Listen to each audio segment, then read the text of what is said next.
Hey there, Cheese here, and I am one happy camper. That intro stage video that you watched about 6 days ago? Yeah, that was recorded about 6 weeks ago. Culprit there is a big old pile of rubbish right in front of my computer room door. Couldn't get there to edit anything, but it's gone now and I'm happy. Feels good. But man, there's a lot of rubbish around. I had to do something about that. I could move it, or I could go after Aztec Falcon. He's in charge of overseeing the disposal center down the lane. And recently, instead of taking care of piles of trash, they've been disposing innocent Reploids labeled as Mavericks. You can't have that. I mean, trash is too much of a nuisance for that. So, let's go lodge a complaint. By the way, while we get our mission, the extras video that I mentioned in the last episode probably is going to be uploaded after 0-1, or at least after the main part of 0-1. There's just too much in there that deals with this game as a whole instead of anything that could be produced now. The only immediately relevant parts of it are that I'll mostly be sticking to uncharged shots. I'll only be using the saber during stages when the stage really wants me to. And during bosses, I'll be using low-level charge shots, because uncharged shots take way too long, and anything else kills the boss way too quickly. So, let's go. No need to save. I'm good. Disposal center is up ahead. Please rescue our comrade. This is the first real stage of the game, I'd say, and this is the first real pain of the game.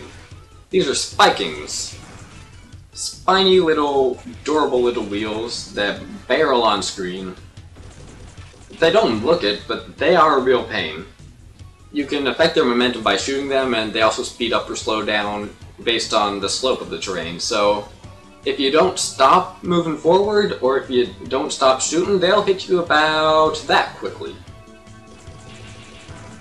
Which means, to make it through this stage safely, you just need to remember a lot. Where each and every one of them is. Luckily for me, that basically removes all skill from the equation, so not a bad deal. This guy is a bad deal, though. Yeah, that's why. Luckily, there's only one of those Pantheon flyers in the stage, and I'd say I start focusing on why he's such a pain later on when they become evident, but I think he did a pretty good job explaining it all by himself just then. These are totem cannons, and they are not a pain except when that happens. You do want to take out any that pop back up behind you, though. That will make them a pain. Basically, though, I've got to move forward. Okay, we're safe. Basically, they just pop up 3 cannons that you can destroy every so often, and you can destroy them. No sweat. This crystal here, shooting the crystal will change the direction of the wind, and destroying the base will cancel the wind entirely. And that yellow guy that you keep seeing flying over and over is a carry arm. They've been depositing spikings all throughout the level, and we're going to get more familiar with them in the later stages too, of Joy. They got really weird respawning patterns, as you can probably guess already. That guy's not respawning? Good. I forgot about you too. These hunters, man. One last totem cannon, and we're on to Aztec Falcon. Now, this guy's a timed boss, so I really won't have time to explain everything he does, but don't worry, we'll be fighting him again. I'm Aztec Falcon. Harpuya the Guardian sent me to clean up. And they're cleaning up innocent little guys who look like Otto. Those the ones that don't talk, anyway. You must be some of the garbage. Hee hee, just in time. I'll dispose of both of you together. So, all throughout the fight, this disposal press that we're standing on will lower, and you're running back and forth too much. Cut that out. His projectiles always linger when they hit a wall or the floor, and that's a pain.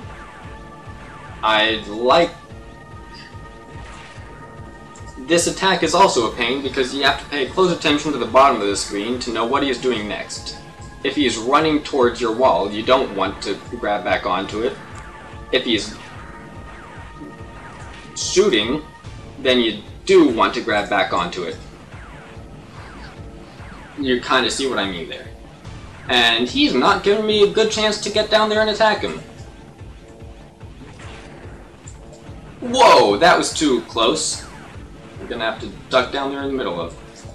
Stop running back and forth too, that's really a pain. Alright, this is a decent time to attack, I guess. Alright, he's down. He's down? Yeah, he's down. That was too close! Whoa! I know this is still really easy, but man, this is basically the first time I've had to focus on talking while playing, and it is tough.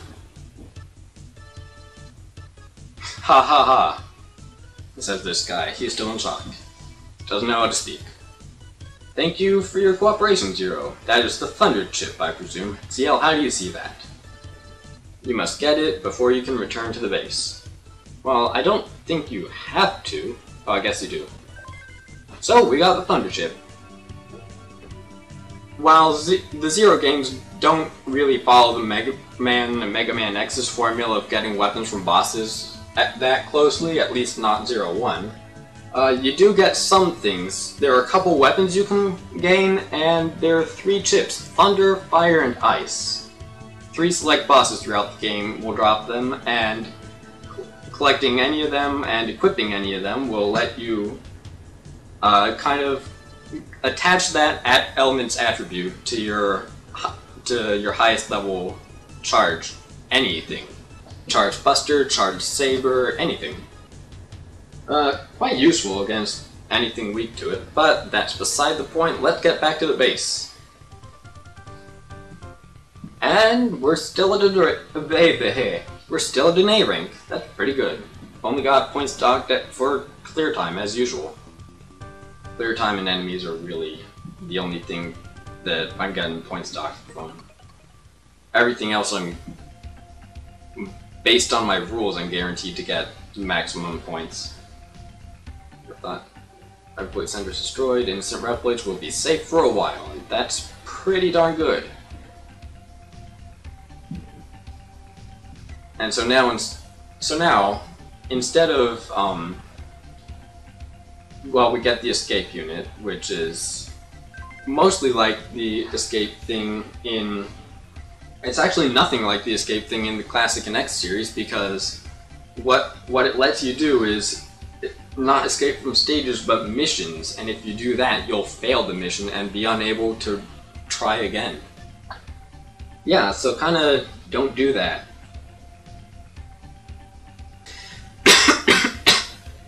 Oh. Anyway, there will be actual extras for this video, and a couple of outtakes. Just a few. On to those. I hope you enjoy.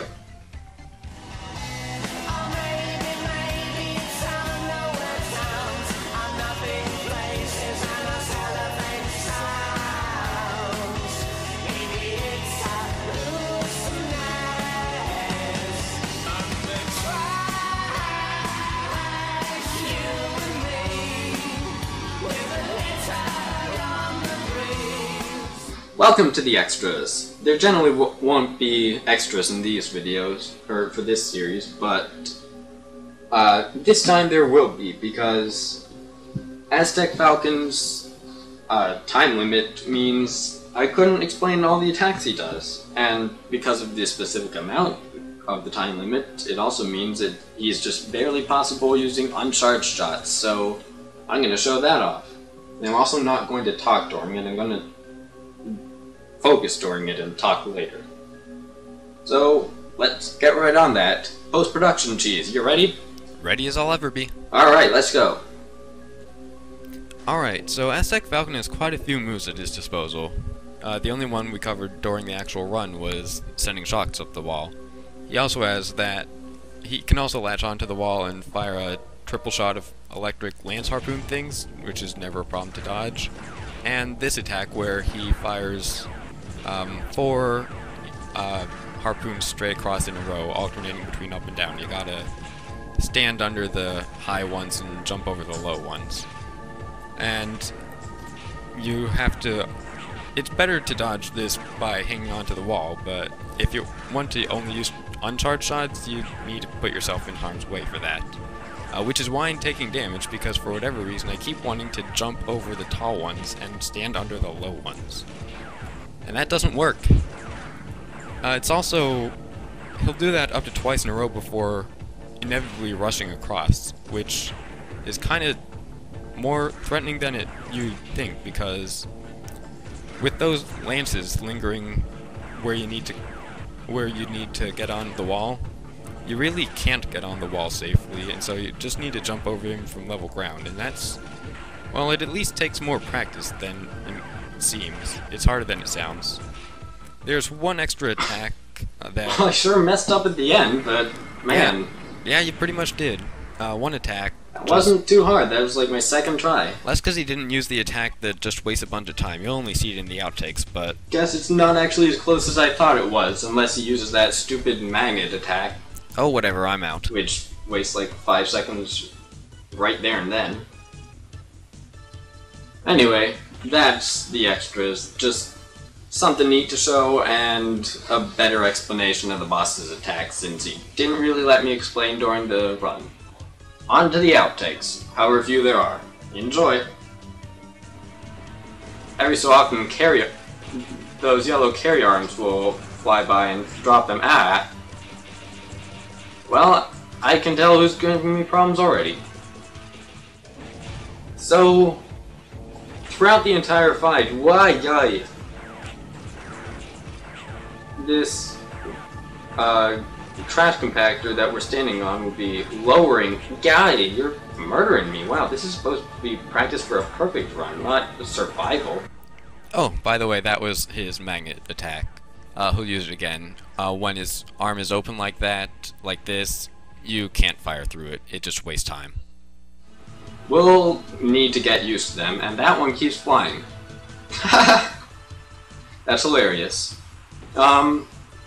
Shooting the jewel up there changes the direction of the wind, by the way, and killing the bottom part gets rid of the wind completely. I think what in the world? How did that work?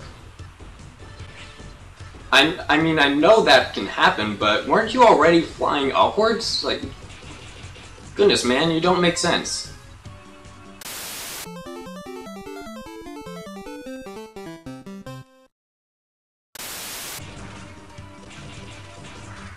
Speaking of too bad, this blue guy is called a Pantheon Flyer, and thankfully he's the only one of his kind in this stage. I'll touch on why he's such a pain when it becomes clear. For now, we deal with totem cannons, which are decidedly not a pain. Hello, where did you come from? Because most of the time, the wall is your safe space. And you have to pay real close attention to what he does at the bottom of the screen, so that you know where to flee to, like whether you need to get back to the wall or... ah, dang it! Yeah. Or away from the wall, because you don't want to be caught doing that. Why am I even continuing? Well, because I want to kill this guy. Duh. He's a jerk. Really, all I have to do is be careful about what you're leaving alive and whether you respawn one that's behind you. That was so clumsy. Carry arms are weird. And I bonked my head. Good for me.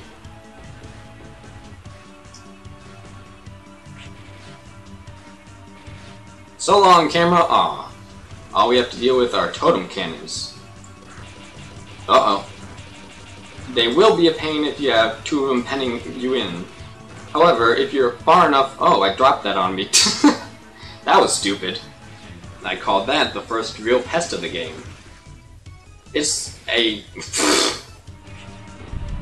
So, this one particular outtake is special. It wasn't actually recorded during my attempts this time, but rather when I attempted perfect runs back during my blind run of this game. Yeah, real smart.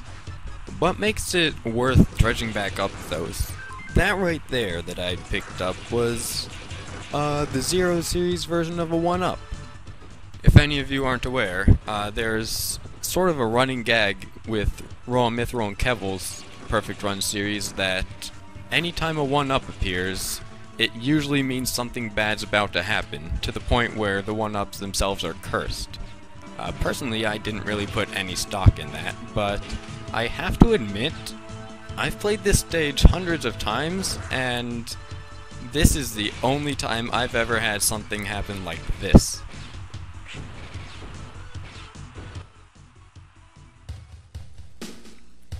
Compared to the last stage, this stage was a notable step up in both the boss and the stage's difficulty. That still doesn't save him from getting a 1 out of 10 though. When you're playing this game for the first time, this stage will pretty much wreck you. With the way the spikings and carry arms work, you need to know where a lot of the enemies are in advance in order to get by safely. There's a lot of stuff to see for the first time during this boss fight, and chances are you're going to struggle quite a bit.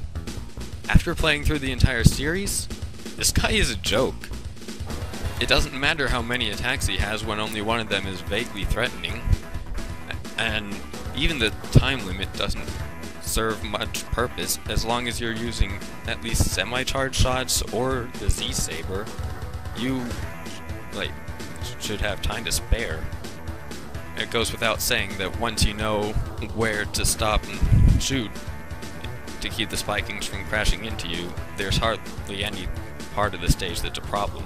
The totem cannons can create tough spots, but you just need to take care of what's behind you and then move forward quickly, and you'll never be in danger. We still really just haven't gotten to the part of the game where things start getting serious yet. Oh, but we will next time. For now, Aztec Falcon may have been a wake-up call, but we're already awake. And that was kind of lame, but whatever.